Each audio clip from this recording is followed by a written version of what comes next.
तो ऐसा माँ की आस्था इतनी अधिक थी कि वो ऐसा लगता था कि वो ईश्वर से हमेशा बातचीत करती रहती हैं और उससे प्राप्त सलाहों के अनुसार ही अर्थात जो धर्मशास्त्र होते हैं, जो धर्म के अनुसार काम करती थी और ज़िंदगी जीने और दुःख बर्दाश्त करने के रास्ते खोज लेती थी। अर्थात अपनी हर मुसीबत का सामना वो धर्म के अनुसार धर्मशास्त्रों में खोजती थी और एक बहुत ही धार्मिक ज़िंदगी जीती थी उनकी माँ। जैसे हम हर दुःख-सुख को जीने के लिए कहते हैं कि भगवान ने भेजा है, ठीक हो जाएगा, कोई बात नहीं है। माँ ने एक बार मुझसे कहा था, दक्षिण की तरफ पैर करके मत सोना, वह मृत्यु की दिशा है और यमराज को क्रुद्ध करना बुद्धिमानी की बात नहीं है। उनकी माँ ने एक बार उनसे बोला था कि दक्षिण की तरफ पैर करके मत सोना, क्योंकि वह यमराज की दिशा होती है। यमराज यानी मृत्यु के देवता और उनको क्रुद्ध करना बुद्धिमानी की बात नहीं है। तो उनकी माँ जो थी, वो धर्मशास्त्रों के अनुसार, वास्तुशास्त्र के अनुसार उनको ये सलाह देती हैं कि आप दक्षिण दिशा की ओर पैर करके मत सोइए। तब मैं छोटा था और मैंने यमराज के घर का पता पूछा था, जैसे बच्चे मजाक करते हैं अपनी माँ से कि अच्छा कहाँ रहता है बताओ तो। तो उसने बताया था तुम जहाँ भी हो वहां से हमेशा दक्षिण में। माँ की समझाइश के बाद दक्षिण दिशा में पैर करके मैं कभी नहीं सोया। तो अ, उनके बाद उनकी माँ ने बताया कि जहाँ भी खड़े हो वहां से आप अपना दक्षिण समझ लीजिए, वही दक्षिण दिशा होगी। जो भी आपका घर है, ऐसा नहीं है कि हम धरती की दक्षिण दिशा ढूंढते रहें, अपने घर की दक्षिण दिशा में या अपने कमरे की दक्षिण दिशा में नहीं सोना चाहिए। उससे इतना फायदा जरूर हुआ कि दक्षिण दिशा पहचानने में मुझे कभी मुश्किल का सामना नहीं करना पड़ा। मैं दक्षिण में दूर दूर तक गया और मुझे हमेशा माँ की याद आई। दक्षिण को लांग लेना संभव नहीं था, होता छोर तक पहुंच पाना तो यमराज का घर देख लेता। कवि कहते हैं कि मुझे इस बात का फायदा ये हुआ कि मेरे को दक्षिण दिशा पहचानने में कभी मुश्किल का सामना नहीं हुआ। मैं जहाँ भी रहता था वहां से अपनी दक्षिण दिशा समझ लेता था और पहचान लेता था कि दिशाएं पहचानने में मुझे प्रॉब्लम नहीं हुई। कवि कहते हैं उसके बाद मैं बहुत दूर दूर तक दक्षिण में गया, साउथ की उन्होंने काफी यात्राएं की। तो उन्हें जब भी वो साउथ की तरफ जाते थे, जैसे कि केरला, तमिलनाडु, कर्नाटक वगैरह में, आप साउथ की तरफ जैसे-जैसे जाएँगे, तो कवि कहते थे कि मुझे हमेशा माँ की याद आती थी जब-जब मैं वहाँ जाता था। कवि बोलते हैं दक्षिण को लांघ लेना संभव नहीं था। कवि कहते हैं दक्षिण केवल ऐसा तो नहीं है कि कन्याकुमारी तक पहुँच गए तो हम साउथ तक पहुँच गए, क्योंकि साउथ पोल तो अभी और भी काफ़ी आगे है। तो धरती तो बहुत बड़ी है। तो कवि कहते हैं कि मैं दक्षिण को लांघ लेना संभव तो नहीं था, होता छोर तक पहुँच पाना। तो उन्हें हमेशा बचपन की बात याद आती थी कि साउथ में तो वो सोचते थे कि शायद एकदम एंड में जहाँ पे साउथ पोल हो वहाँ पे यमराज का घर हो, जैसे कि एक बचपन में बच्चे का दिमाग होता है। तो उनको वो बात हमेशा याद रहती थी कि साउथ में यमराज का घर है। तो वो कहते थे कि मैं मतलब काश ये पॉसिबल होता कि मैं वहां तक पहुंच जाता, एकदम साउथ पोल के टिप तक पहुंच जाता, लास्ट तक पहुंच जाता, तो यमराज का घर भी देख लेता। और उन्हें हमेशा साउथ में जब भी यात्राएं करते अपनी माँ की बहुत याद आती। तो इसमें ये पता चलता है कि एक बच्चा किस तरह से, जब हम बच्चों से बड़ी बातें करते हैं शास्त्रों की, तो बच्चे किस तरह नादानी से बात करते हैं और उन्हें लगता है कि सचमुच कहीं पे यमराज का घर होगा या इस तरह से कोई यमराज देवता होंगे।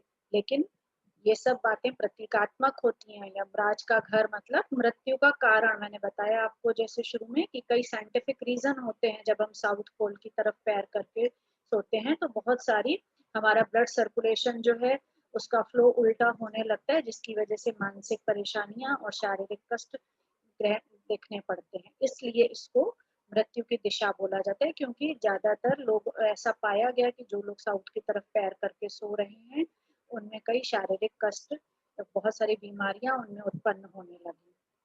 लेकिन आजकल ऐसा नहीं है। आजकल क्योंकि पॉल्यूशन और दूसरी चीजें इतनी बढ़ चुकी हैं कि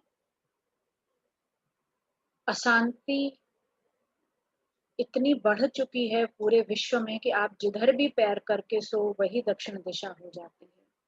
क्योंकि आप देखिए कि लोगों का जीवन इतना बनावटी हो चुका है कि लोग अशांत हो चुके हैं। इस वजह से उनमें वैसे ही या कह सकते हैं कि ऐसी ज़िंदगी जिस सबको डायबिटीज़ है, आप देख लीजिए आजकल सबको डायबिटीज़, ब्लड प्रेशर इतनी कॉमन बीमारी हो गई, क्यों? इनको बोला जाता है लाइफ़स्टाइल रिलेटेड डिज़ीज़ेज़, मतलब हमने क्योंकि आराम करना ज़्यादा शुरू कर दिया, हमारी मेहनत के काम कम हो गए, घर में बैठे-बैठे मीठा खाना, बाहर का जंक फूड खाना, ये सब खाने से बहुत सारी बीपी की बीमारियाँ, थायराइड प्रॉब्लम, ये आपको देखो हर किसी में मिलेंगी। और इन सब के रीज़न्स केवल क्या हैं? हमारी खान-पान की गलतियाँ, हमारी लाइफ़स्टाइल की गलतियाँ। तो कवि कहते हैं सभी दिशाओं में यमराज के आलीशान महल हैं। कवि कहते हैं आजकल केवल दक्षिण दिशा में नहीं यमराज सब जगह आ चुका है, क्योंकि हमारा जीवन जीने का नज़रिया ही गलत हो चुका है। आज हम गलत तरीके अपनाते जा रहे हैं। पैसे कमाने से लेकर हर चीज़ को हासिल करने के लिए हमने गलत चीज़ें यूज़ की हैं और वो हमारी बीमारी, हमारी मृत्यु का कारण बनती जा रही है। और वे सभी में एक साथ अपनी दहकती आँखों सहित विराजते हैं। कवि कहते हैं आज यमराज जो हैं वो सभी जगह एक साथ अपनी दहकती आँखों सहित विराजते हैं। अब कोई देश देख लीजिए, कोई ऐसा देश नहीं है जहाँ प्रॉब्लम्स ना हो, जहाँ पे आतंकवादियों की प्रॉब्लम्स ना हो, जहाँ पे कि प्रकृति का क्रोध ना आपको दिखाई देता हो। आप देखिए यूरोप में, अमेरिका में इतने सुनामी आते हैं, इतने अ, चक्रवात, तूफान आते हैं हवाओं के, कितने लोग मर जाते हैं, जंगलों में आग लग रही है, बाढ़ आ रही है, इतने बड़े-बड़े देशों में, इतने बड़े जो डेवलप्ड नेशंस हैं, वो सब परेशान हैं। सब जगह ऐसा कोई देश, ऐसी कोई दिशा नहीं है जहाँ से आपको लगे कि ये देश खुश है, यहाँ पे कोई प्रॉब्लम नहीं है। कहीं पे प्रकृति का साथ है, तो वहाँ के लोग बहुत गरीब हैं। कहीं पे लोगों में इतना कहीं-कहीं पे इतना सोमालिया वगैरह जैसे देश हैं, अफ्रीका के देश, वहाँ भुखमरी है, इतनी भुखमरी है कि कुछ कह नहीं सकते। कहीं पे आतंकवादी हैं, कहीं पे लोग खुद ही पॉल्यूशन इतनी ज़्यादा है कि उन्हें पॉपुलेशन इतनी ज़्यादा है कि उन्हें खाने-पीने को नहीं मिल रहा है। तो कवि का कहना है कि आज एक कारण नहीं रह गया है मृत्यु का, बहुत सारे कारण हो गए हैं। मृत्यु हर हर दिशा में है। किसी का खान-पान गलत है, किसी कहीं एक्सीडेंट, आप कहीं पे रोड पे निकलिए तो घर से निकलते हैं तो डर लगता है घरवालों को। क्योंकि इतने एक्सीडेंट्स हो रहे हैं, इतने रोड खराब हैं कि आपको खुद नहीं पता होता है कि आप सही सलामत घर में लौटेंगे कि नहीं लौटेंगे। माँ अब नहीं है और यमराज की दिशा भी अब वह नहीं रही जो माँ जानती। कवि कहते हैं कि माँ नहीं है, यानी पहले का टाइम था जब ज़िंदगी बहुत सादी थी, तब बच्चों को माँ समझाती थी कि इस तरफ मत पैर करके सो, तो बच्चे मानते भी थे, अपने शास्त्रों की बात मानते थे।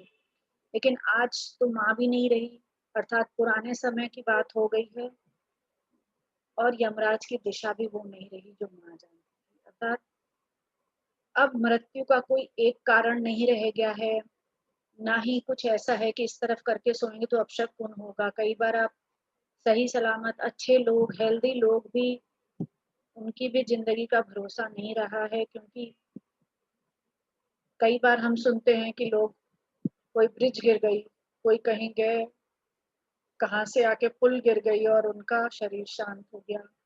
तो इस तरह से छोटे-छोटे बच्चों के साथ हो रही दुर्घटनाएँ, तो क्या बोला जाए? ज़रूरी नहीं है कि वो सब दक्षिण दिशा की तरफ पैर करके सोए हों। गलत तरीकों, गलत लाइफ़स्टाइल और जो हमने पृथ्वी के साथ अ, अन्याय किया है, उसका आज फल हमें भोगने को मिल रहा है कि पॉल्यूशन के बढ़ने की वजह से इतनी बीमारियाँ पैदा हो चुकी हैं कि हम सब मृत्यु के कारणों से रोज़ जूझते हैं। तो कैसा लगा आपको ये कविता?